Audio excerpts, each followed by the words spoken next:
Hello, good afternoon, everyone. My name is Amy Lee, and we are from the Group 4. So today I'm going to briefly talk about the case about the Laflamme Groupe TDL ltée.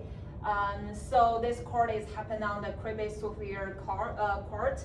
So the year of this case is happened on the 2014, and the type of the tort type is civil liability. So next, let me move on the key fact. Key facts, the dates actually happened in August 14th, 1998, and it happened in Tim Hortons restaurant. That was when Miss Laflamme went there to order for soup bacon, and it was really burning hot. So after she took a spoonful, she felt the redness in her throat.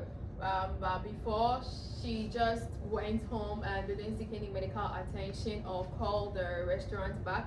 But she, the following day, she went to the clinic to seek for medical attention. That was when the doctor diagnosed her of redness, swelling, irritation, and all of that. And before her life, before all of this caused her pain, loss of taste, and depression.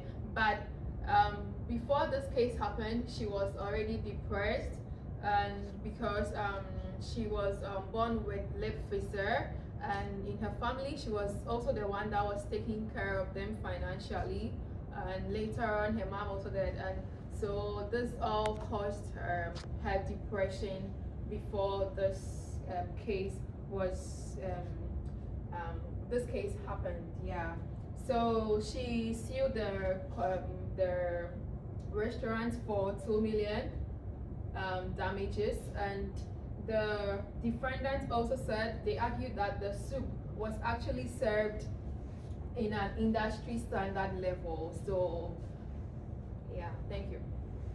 Okay, thank you, Eve. So let's talk about the legal issues that the court had to face in this case. So the court had to ask 4 questions to the restaurant. Was the soup served too hot? Like that's like the precaution for liability. Was or should Tim Horton warn the customers? That's the cause for warning. For causation, the question was where or which of these injuries were actually caused by Tim Hortons. And finally, the contributory negligence question was the plaintiff partially responsible? So the question wasn't just that was she burned, it was rather what harm was legally proven. So these were the questions, and let's ask Saloni to find out the tort law principles which the court used to answer these questions. Okay, thank you, Tasnim. Okay, so I will be talking about the tort law principles that the court applied in this case. The first one is the duty of care. So since Laflamme bought soup from the restaurant, so restaurant is obliged to provide safe food to her, and a food that someone can consume very safely. But in this case, since she was injured by taking that spoonful of soup, so the duty of care was breached. The next is the standard of care. So in this case, the court saw whether a reasonable restaurant would behave in a similar way like this restaurant behaved in this situation, and then we agreed that okay, the standard of care was breached because they did not warn her that the soup could be very hot for her to burn. The next is, and the very important principle, is the foreseeability. So the burns were foreseeable, and the restaurant knew that this hot temperature of soup can burn any customer, and those burns can be preventable.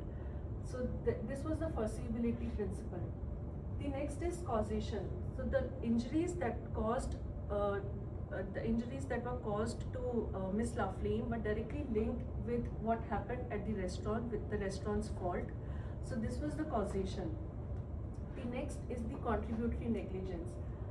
Court also saw that it was plaintiff's fault also to not test the spoon, and she took the spoonful in her mouth in one sip, and she could have tested it. So it was a case of a contributory negligence also.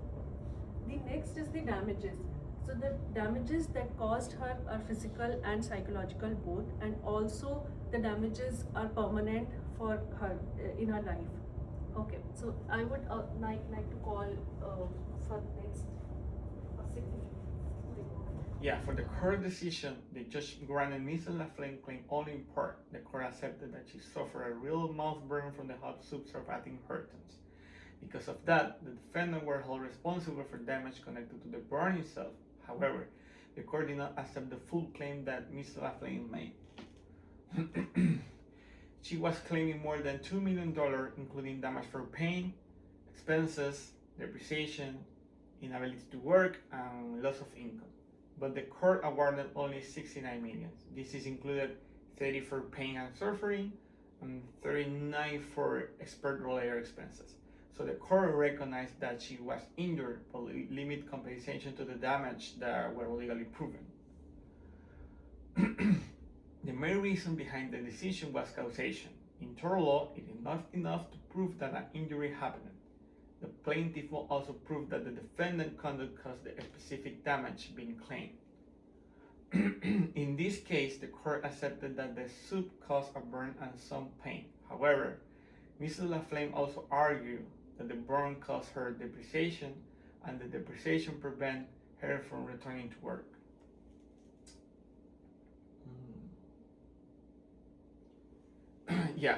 The court said she had to prove on the balance of probabilities that the burn was the direct and immediate cause of depreciation. This means she had to show that it was more likely than not that the soup incident caused the depreciation and work loss. The court found that she did not meet this burden. The judge looked at the evidence and found that Mrs. Laflamme had stress and psychological difficulties before the soup incident.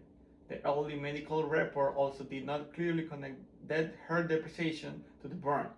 The court recognized that her depreciation was real, but it was not proven that the burn was the legal cause of depreciation.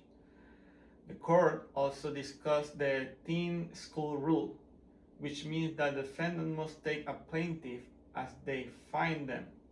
However, the court explained that this rule only applies after causation is proven. Since Ms. Laflamme did not prove that the burn caused her depreciation, the teen school rule could not make the defendant responsible for long-term psychological and employment losses.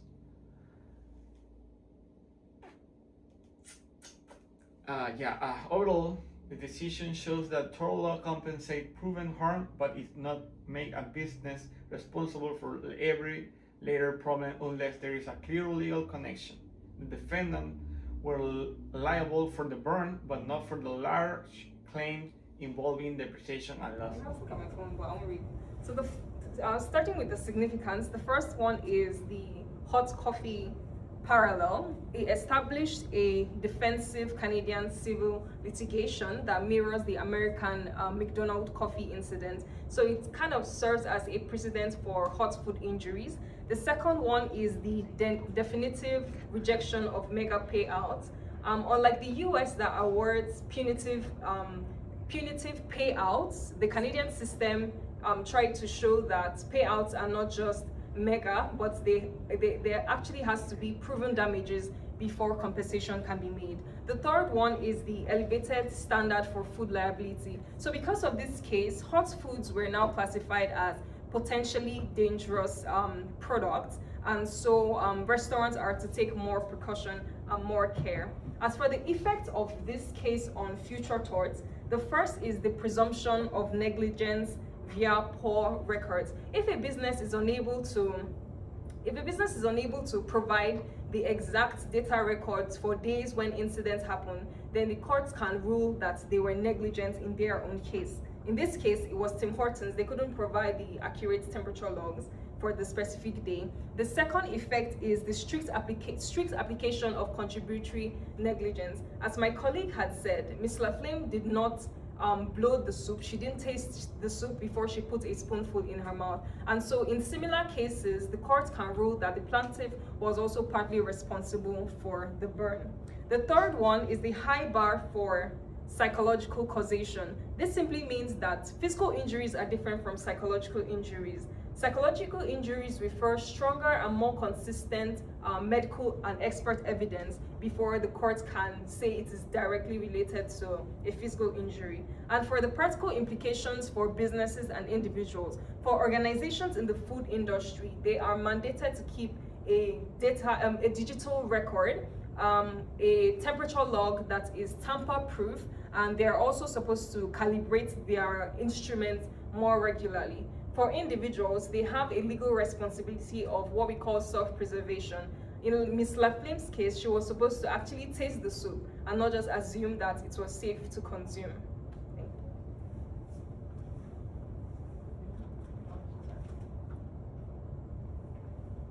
Okay, so for the conclusion, the court finally decided that Tim Hortons had a responsibility to protect the customers and provide the proper warning because the soup still caused the serious burns. So this case is very important because it is show that even if a company follow the industry standards, it can still be responsible if the customers are exposures for the exposures onto the unnecessary risks. So overall, this case is a good example of how negligence law protects customers and encourages the business to think more carefully about the customer safety. Yeah, that's all. Thank you. Sorry, did I click on